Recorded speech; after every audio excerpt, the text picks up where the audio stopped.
Hi hello അസ്സലാമു അലൈക്കും. Welcome to my channel. എന്തൊക്കെ എല്ലാവരും വിശേഷങ്ങൾ? സുഖം തന്നെയല്ലേ? നോമ്പൊക്കെ എങ്ങനെ പോണു? അപ്പം ഇന്ന് 4ാമത്തെ നോമ്പായില്ലേ? ഇന്നിപ്പോൾ നോമ്പ് തുറന്നു കഴിഞ്ഞാൽ 4 നോമ്പും പൂർത്തിയായില്ലേ? അപ്പം നമുക്കിന്ന് നോമ്പ് തുറക്കാൻ വേണ്ടിയിട്ട് ഒരു ഗസ്റ്റ് ഉണ്ട് കേട്ടോ. ഉമ്മമ്മ വന്നിട്ടുണ്ട്. അപ്പം ഇന്ന് പത്തിരിയും ചിക്കൻ കറിയും ഉണ്ടാക്കാൻ വിചാരിച്ചപ്പോൾ ഉമ്മമ്മ നമ്മൾ സാധാ വാങ്ങണ ചിക്കൻ കൂട്ടൂല കേട്ടോ. അപ്പോൾ അതുകൊണ്ട് മറ്റൊരു മുട്ടക്കോഴി ഉണ്ടല്ലോ, അതാണ് കേട്ടോ വാങ്ങിയിട്ടുള്ളത്. അതുള്ള ഉമ്മമ്മ കറി വെച്ചാൽ കൂട്ടുക. അപ്പോൾ അത് വാങ്ങിയിട്ടുണ്ട്. പിന്നെ ഇപ്പം മീനും കൊടുന്നിട്ടുണ്ട് കേട്ടോ. പിന്നെ നമുക്ക് അത്താഴത്തിനും പിന്നെ കിടക്കുമ്പോൾ ചിലർ കഞ്ഞിയൊക്കെ കുടിക്കലുണ്ട്. അപ്പോൾ അതിന് വേണ്ടിയിട്ട് മീനും കൊടുത്തിട്ടുണ്ട്. അപ്പോൾ ഉമ്മമ്മ നമ്മളെ നെല്ല് കുത്തിയിട്ടുള്ള അരി കൊടുന്നിട്ടുണ്ടായിരുന്നു കേട്ടോ. അപ്പോൾ അത് പൊടിച്ചിട്ട് അതുകൊണ്ട് പത്തിരി ഉണ്ടാക്കുകയാണ് കേട്ടോ. ഉണക്ക നെല്ല് പൊടി എന്ന് പറയുക. അതുകൊണ്ട് പത്തിരി ഉണ്ടാക്കാൻ നല്ല ടേസ്റ്റാണ് കേട്ടോ. അപ്പം അമ്മ അതുകൊണ്ട് പത്തിരി ഉണ്ടാക്കുകയാണ്. പൊടിയൊക്കെ വാട്ടിയിട്ട് കുറച്ച് ഉരുട്ടി വെച്ചിട്ടുണ്ട്. അപ്പം ഞാനതൊന്ന് പരത്തി കൊടുക്കുന്നുണ്ട്, അമർത്തി കൊടുക്കുന്നുണ്ട്. പിന്നെ അമ്മ അത് പരത്തിയെടുക്കും, അമ്മ ചുട്ടെടുക്കും ചെയ്തു. പിന്നെ ഞാൻ കറി റെഡിയാക്കാൻ വേണ്ടിയിട്ട് കുക്കറിൽ ചിക്കൻ ഇട്ടിട്ട് വെച്ചിട്ടുണ്ട് കേട്ടോ. അപ്പോൾ ഞാനിത് അമർത്തൽ കഴിഞ്ഞിട്ടാണ് പിന്നെ ഞാൻ തേങ്ങയൊക്കെ ചിരകിയിട്ട് വറുത്ത് തേങ്ങയൊക്കെ അരച്ച് റെഡിയാക്കിയത് കേട്ടോ. അപ്പോൾ പരത്തലൊക്കെ ഏകദേശം കഴിയാനായിട്ടുണ്ട്.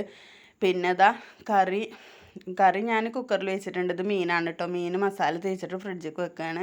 എന്നാലും നല്ലതുപോലെ മസാല പിടിക്കുമല്ലോ. അപ്പോൾ അതിന് വേണ്ടിയിട്ട് മീൻ മസാല തേച്ച് വെച്ചിട്ടുണ്ട് കേട്ടോ. പിന്നെ ഏട്ടയാണ് മീൻ കൊടുത്തിട്ടുണ്ടായിരുന്നത്. ആ ഏട്ട മീൻ അമ്മമ്മ കൂട്ടുള്ളൂ കേട്ടോ. അപ്പോൾ അതുകൊണ്ട് അതാണ് കൊടുത്തിട്ടുണ്ടായിരുന്നത്. പിന്നെ പത്തിരിയൊക്കെ പരത്തൽ ഏകദേശം കഴിഞ്ഞിരിക്കണം. ഉമ്മ പുറത്ത് തീ പിടിപ്പിക്കാൻ പോവുകയാണ് കേട്ടോ. എന്നിട്ട് വേണം പിന്നെ പുറത്ത് പത്തിരി ചൂടാന്ന് വിചാരിച്ചിട്ട്. അപ്പോൾ കുക്കറിൽ കറിയൊക്കെ റെഡിയായിട്ട് ഞാൻ ഓഫാക്കി വെച്ചിട്ടുണ്ട് കേട്ടോ. ഞാനിതൊന്ന് തേങ്ങ ഒന്ന് വറുത്തെടുക്കാൻ വേണ്ടിയിട്ട് തേങ്ങയും ചെറിയ ഉള്ളിയും വെളുത്തുള്ളിയും വലിയ ജീരകവും കറിവേപ്പിലയും മഞ്ഞൾപ്പൊടിയും കൂടി ഇട്ടിട്ട് ഞാൻ തേങ്ങ ഒന്ന് നല്ലതുപോലെ വറുത്തെടുക്കുകയാണ് കേട്ടോ. തേങ്ങ വറുത്തെടുത്തിട്ട് ചൂടാറിയിട്ട് അതൊന്ന് അരച്ചിട്ട് പിന്നെ ഇത് കോഴിക്കോട്ടെ. അപ്പോൾ പത്തിരിയൊക്കെ അമ്മ ചുട്ടെടുക്കുന്നുണ്ട് കേട്ടോ. അമ്മയാണ് പുറത്തിരുന്നിട്ട് പത്തിരി ചുടുന്നത്. ഞാൻ അപ്പോഴേക്കും കറി റെഡിയാക്കുകയാണ് കേട്ടോ. പിന്നെ അമ്മ മഞ്ഞൾ പിന്നെ പുഴുങ്ങിയിട്ട് ഉണക്കിയതാണ് കേട്ടോ. അത് കുറച്ച് മഞ്ഞൾ തന്നെ ഉണ്ടായിരുന്നുള്ളൂ. അപ്പോൾ അത് പറിച്ചിട്ട് അത് പുഴുങ്ങിയിട്ട് ഉണക്കിയിരിക്കുകയാണ് കേട്ടോ. അപ്പോൾ കറിയൊക്കെ റെഡി ആയിട്ടുണ്ട്. അപ്പോൾ ഞാനിതൊന്ന് വറവിട്ടെടുക്കാൻ വേണ്ടിയിട്ട് ഉള്ളി വെച്ചിട്ടുണ്ട് കേട്ടോ. പിന്നെ നമ്മളൊന്ന് മുളക് ബജ്ജാണ് കേട്ടോ ഉണ്ടാക്കിയിട്ടുള്ളത്. ഇന്നലെ മിഞ്ഞാന്നൊക്കെ സമൂസ ഉണ്ടാക്കിയിരുന്നത്. അപ്പോൾ മുളക് ബജ്ജൊക്കെ ഉണ്ടാക്കി എല്ലാവരും റെഡിയാക്കി. പിന്നെ വൈകുന്നേരം ആയപ്പോൾ ഒരു 5:30 ആയിട്ട് അപ്പോഴേക്കും എല്ലാവരും റെഡി ആയിരുന്നു. അപ്പോൾ ഞാൻ പുറത്തിറങ്ങിയിട്ട് മുളക് തൈ വെച്ചിട്ടുണ്ടല്ലോ, അപ്പോൾ ഞാൻ അതൊക്കെ ഒന്ന് നനച്ചു കൊടുക്കാൻ വേണ്ടിയിട്ട് പുറത്തിറങ്ങിയതാണ് കേട്ടോ. അപ്പോൾ എല്ലാതിൻ്റെ ചോട്ടിലും ഒന്ന് വെള്ളമൊക്കെ ഒഴിച്ചു കൊടുത്തിട്ടുണ്ടായിരുന്നു. നമ്മളെ ചെടികളൊക്കെ ചോട്ടിലും. പിന്നെ നല്ല മുളക് തൈയൊക്കെ നല്ലതുപോലെ റെഡിയായി വന്നിട്ടുണ്ട് കേട്ടോ. നല്ല ചൂടാണ്, നല്ല വെയിലുമാണല്ലോ. അപ്പോൾ വെള്ളം 2 നേരം ഒഴിച്ചു കൊടുക്കണം. അപ്പോൾ ഞാൻ ഈ 2 നേരം ഒന്നും ഒഴിച്ചു കൊടുക്കലില്ല. രാവിലെ കുറച്ച് വൈകിട്ടല്ലേ നീക്കൽ. അപ്പോൾ അത് കാരണം രാവിലെ നനയ്ക്കലില്ല കേട്ടോ. അപ്പോൾ വൈകുന്നേരത്താണ് നനയ്ക്കൽ. അപ്പോൾ പൂവൊക്കെ നല്ലതുപോലെ കടലാസ് പൂവൊക്കെ നല്ലതുപോലെ ഉണ്ടായിട്ടുണ്ട് കേട്ടോ. പിന്നെ ഈ മൂച്ചിത്തൈ നമ്മളന്ന് മേടിച്ചിട്ട് വെച്ചതാണല്ലോ. അപ്പോൾ അതും അതിൻ്റെ ചോട്ടിലും ഒക്കെ വളമിട്ട് കൊടുത്തിട്ടുണ്ടായിരുന്നു. അപ്പോൾ അതൊക്കെ ഒന്ന് നനച്ച് കൊടുക്കുകയാണ് കേട്ടോ. പിന്നെ ഊർക്കാപ്പുളി തൈ ഉണ്ട്. പിന്നെ അതേപോലെ മുട്ടപ്പഴത്തിൻ്റെ തൈയൊക്കെ ഉണ്ട്. അപ്പോൾ അതൊക്കെ ഒന്ന് നനച്ച് കൊടുക്കാമെന്ന് വിചാരിച്ചിട്ട് ഞാൻ പൈപ്പ് പിടിച്ചിട്ട് വെള്ളം നനച്ച് കൊടുക്കുകയാണ് കേട്ടോ. വെള്ളം കിണറ്റിൽ കുറവൊക്കെ തന്നെയാണ്, എന്നാലും ഇപ്പോൾ കുഴപ്പമൊന്നുമില്ല.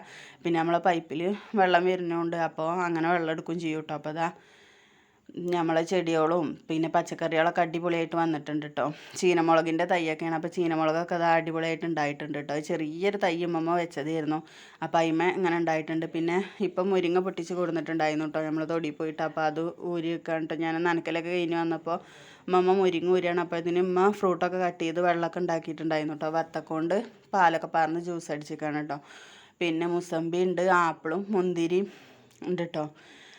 അപ്പോൾ നമ്മളെല്ലാതും ടേബിളും എടുത്ത് വെച്ചിട്ടുണ്ട്. വെള്ളവും ഗ്ലാസ്സൊക്കെ എടുത്ത് വെച്ചിട്ടുണ്ട് കേട്ടോ. അമ്മമ്മക്ക് ഈത്തപ്പഴം കൊടുത്തപ്പോൾ അമ്മമ്മക്ക് ഉറപ്പുള്ള ഈത്തപ്പഴം വേണമെന്ന് പറഞ്ഞാൽ അതിന് ഞങ്ങൾ കളിയാക്കിയിട്ട് ചിരിക്കുകയാണ് കേട്ടോ. അപ്പോൾ പല്ലില്ലെങ്കിലും ഉറപ്പുള്ളതേ കടിച്ച് തിന്നാൻ പറ്റുള്ളൂ എന്നൊക്കെ പറഞ്ഞിട്ട് ഞങ്ങൾ അതിനിങ്ങനെ കളിയാക്കി ചിരിക്കുകയാണ് അമ്മമാനെ.